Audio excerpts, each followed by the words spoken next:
Good morning everyone, it's Joker, and today we are back with another slime video. And our first Beatdown battle rerun since December of last year has arrived, and it's out of order, the New Year's Blessing team. So if you missed your chance to get the free-to-play Dark Diablo, because there aren't enough Dark Diablos in the game, well, now is your chance. Now, this stage, obviously, since it's a rerun, I already have videos on clearing it with other teams, so I will go ahead and link the EX2 and the Inferno Beatdown battle videos that I did in January into the video description if the teams that I'm about to show off are maybe not your style or what you're able to use.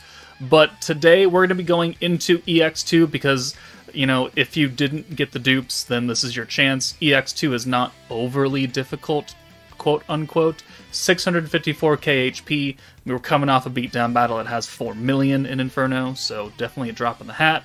He has Pierce resistance, he has magic resistance, and he nerfs blues. So already you're at a pretty big disadvantage for multiple teams, right? Since January, we've had the Overlord collab. Okay, cool, that's magic. We've had the Tempest Elite, which is both blue and Pierce. We had Primal Demon, which is blue and Pierce and stacking, and this is a burst stage. And then we had Exalted Champions, which is again magic, and now we're currently in a stacking blue-focused team that is not Pierce related in the Commander meta. So we're gonna try and use some of those just to get around it, because again, the stage doesn't have the most HP, and we know what full teams can really do when they're really juiced up. So I'm going to focus this video on teams that came out after New Year's Blessing and some strategies that you can use. Again, in the video description, I'll have the older teams that I use to clear it. They will be different than what I'm showing today in case you can't run these. But other than that, he gives himself ult, he gives himself dark attack, he does poison you and the backline, and he increases the poison damage that he does. So this is not a long drawn-out fight, because you will eventually die to poison.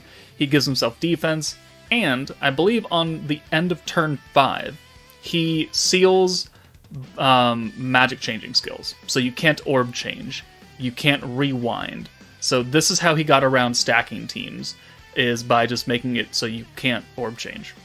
So that's a problem. But let's go ahead and jump in. Alright, the first team I'm going to show you is if you happen to pull Shion from like the Season 3 Part 2 tickets, because she's featured there, and if you pulled New Year's Rimuru from either those tickets or the new Commander banner, this is going to assume you have them. Diablo, like, you can easily clear like the beginner stages and get him, like, that's not that's fine, you can do that, he's available. And then we're going to bring Fount of Wisdom Rimuru, Hinata, and Light Leon. Old characters. Hinata is brand new. Spoiler alert, we don't use her, so don't worry about it. And Leon is horrendously old. So we're going to run pretty much off the power of just Shion and Rimuru and Diablo's first skill. Well, 2 skills. And it's, again, not that difficult because this is only EX2, this isn't Inferno. So turn 1, you're starting with a 3-3 spread between the first and second slots. We'll use Diablo to give the orbs away to Rimuru. He's getting the extra damage buff from Shion. We'll bring Hinata in because of the traits we have underneath her for turn 2. And we'll send these 6, and we're doing 16k a hit, and we're taking off chunks. So that's great. We're going to have his ult next turn. We do get very lucky, in which we get 4 more Rimuru orbs. And I don't have an ult swapper, which normally would be kind of bad. If I was running the full New Year's team, it would be Shinsha. But I didn't bring her on purpose because I assume that not a lot of people have Shinsha. So we're going to Rainbow Orbs with Rimuru. We're going to also buff the gauge for New Year's characters. This allows us to send 5, get max points, get double Shion, which doesn't matter, and get the EX ult for Rimuru, and just set us up for next turn on turn 3, and Adelman's dead. So again, we don't use Hinata. We're just going to bring Rimuru in to give the 65% physical buff. We're going to use Rimuru's personal buff, and then we'll activate Shion to give us the guaranteed crit, guaranteed synergy, and Adelman's going to die. So we only really needed 3 characters here. Shion, Diablo, Rimuru. I mean, if you don't have Fount of Wisdom Rimuru, you could have used Hinata's buff. You could have used Leon's buff. Like, it really doesn't matter. But we do 608,000, and he has like 638k. So there is like a half-assed New Year's team if you have at least the primary pieces. Let's move on to the next one. Next up is the Exalted Champions meta minus the hero, because this is not an AoE stage, and so she has no use here. So we've got Velzard, Veldora, Rimuru, Violet, Visions of Coleus, Guy, and then Milim. And we're just going to nuke with Milim. We're going to rush the ult. The greens are not nerfed in this stage, so that's good. We have Veldora. We just don't really have a good way to deal with the starting hand, because since we're not bringing the hero, we don't have a triple orb stealer. We're not using Diablo to give away orbs at all. So the first turn is a bit wonky. But because of how good this team is, Exalted Champions, we can work around it. So we've got 3-3 between Veldora and Rimuru. If you don't have Rimuru, don't feel bad. We don't use him either. So you could easily just leave that slot empty for all I care. But Milim's going to come in for Veldora after I think about it a little bit. But I want to bring them in for the protection traits. So we're planning ahead. We're going to have at least 4 Milim orbs next turn, which will be good. We'll bring Guy in, and we'll send these 3 Guy orbs. It's not enough to get a full use of Velzard here, but we do get a fairly interesting hand. Alright, great. There's the poison kicking in. Alright, little damage there. We're just a nut tap shy of using Velzard. Unfortunate, but again, it is what it is. We'll just send these nerf blues and get them out of our hand. Velzard changes every orb to green, so it doesn't matter what we get right here. We get another 3-3. We're getting additional points every turn from Velzard, which is very, very good. And then we're going to rush the ult with Guy. Boom. Alright, instant ult for Milim. Alright, let's bring Veldora in for Violet, use his green buff, and then that will hopefully get us the EX ult for Milim now that we have 3 guaranteed orbs for her that are going to be 70% buffed. We'll bring Rimuru in the event that I need to ult swap away next turn. Again, if you don't have Rimuru, it's not a big deal. He does have type advantage, so maybe I shouldn't have sent him last in this hand, but we do get the EX ult for Milim. We have an ult for Guy. We have an ult for Violet sitting in the back waiting, and we're going to have 130 points next turn to do what we need to do, which is enough to use the main buffs that I want to do. So Adelman, boom. The poison comes off. He's going to reapply it next turn, I believe. He's not going to make it to next turn. We're on turn 4. So Violet comes in for Rimuru. Now we have 3 ults, 130 points. We've got a Velzard. We've got almost a full hand. So that's looking very good. And then we'll just use the magic buff, synergy, and the personal buff from Milim. And between all of that and the 3 buffs, or the 3 ults, and the power of Velzard and Drago, we're going to be able to kill. We're going to send Guy first to lower the defense. We'll send Violet next, and then we'll follow up with all of the Milim orbs. 132, okay. Violet, 209, pretty good. And Milim does 721. So there we go. There's Exalted Champion team sans the hero. Now let's come back for a different version of the Exalted Champion team. And when I say different, I mean swapping out the 2 characters that we didn't really need. So we've still got Velzard, Veldora, Guy, Milim. Now we've got Rain, in case you, for some reason, don't have Visions of Coleus Violet because you were unlucky or something. And we've got the Masked Hero, because she's quite old and she's still a heavy target for in my opinion, all players to get. It's going to run kind of the same way. We're going to use Rewind here for funsies, but we're actually going to do more damage than what we did in the last run, just because we have guaranteed crits now as well. So, again, Milim in, Guy in for Rain. Boom. We'll send the 3 orbs again. We'll get 4 guaranteed Milim orbs. We're going to have 78 points, and we luckily got a full hand of Milim.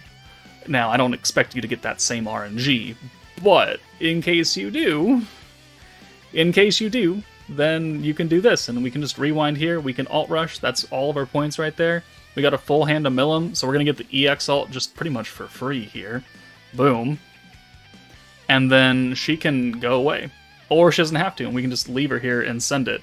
It really doesn't matter. We did 700k there. He only has 628,000 well, we did 728k last run.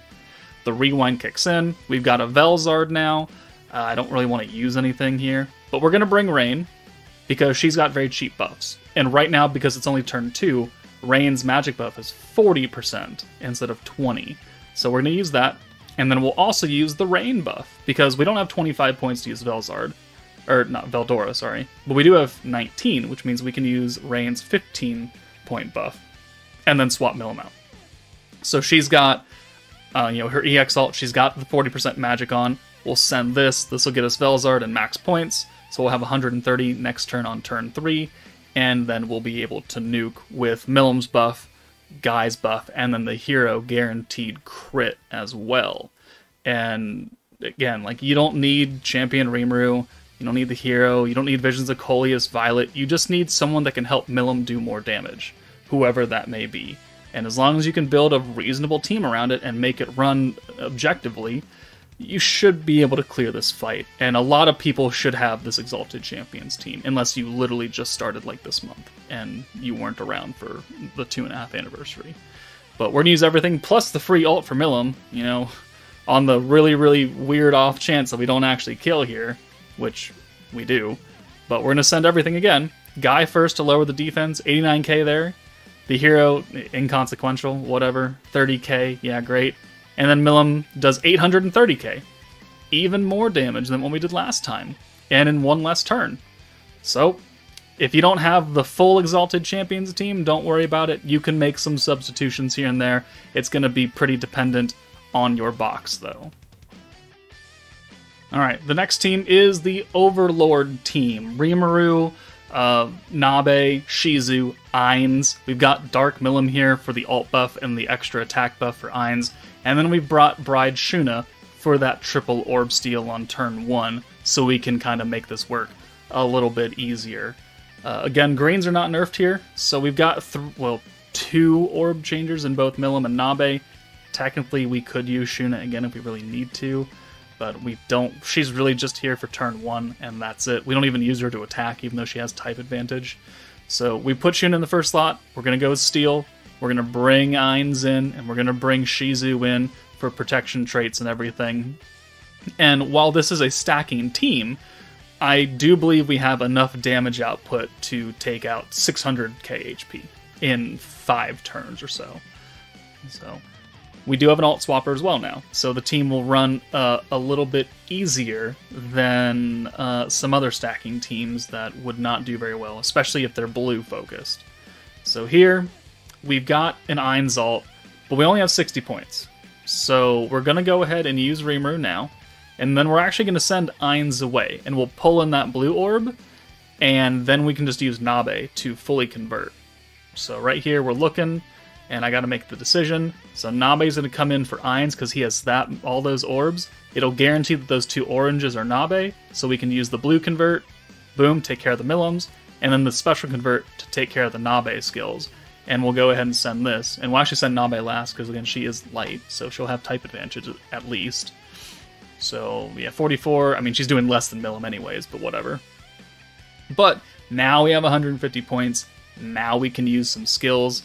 Cheeky counters again. We get a pretty good hand right there, so we can use Milim's convert and then send her away for Ainz because she has the most orbs anyways. So, orb change, boom.